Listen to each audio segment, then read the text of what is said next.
আমি জানতে চাই বাংলায় কে রাজনীতি চলছে, আমাদের রাস্তা বেরোতে দিচ্ছে না, মারছে।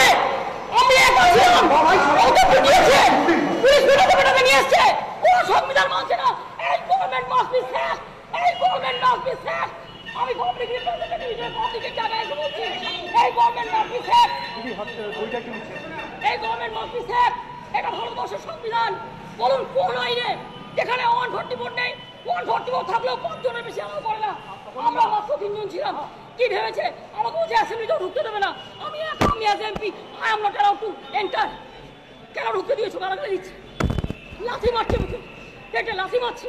আমি গণতন্ত্রের দরবারে দাঁড়িয়ে আছি, কারো বাপের জমিদারি নয় এটা, এটা জনগণের জমিদারি, এটা জনগণের জমিদারি। হ্যাঁ, এই তো কোনো উপায় কিছু নেই, সব কেড়ে নিয়েছে। আমি রোজ আমার মারে, আমার কোমরে জোর করি, আমি চেয়ার নিলাম, দেখুন আমার কি করতে পারে। একটু বাচ্চাকে খবর দেবে না?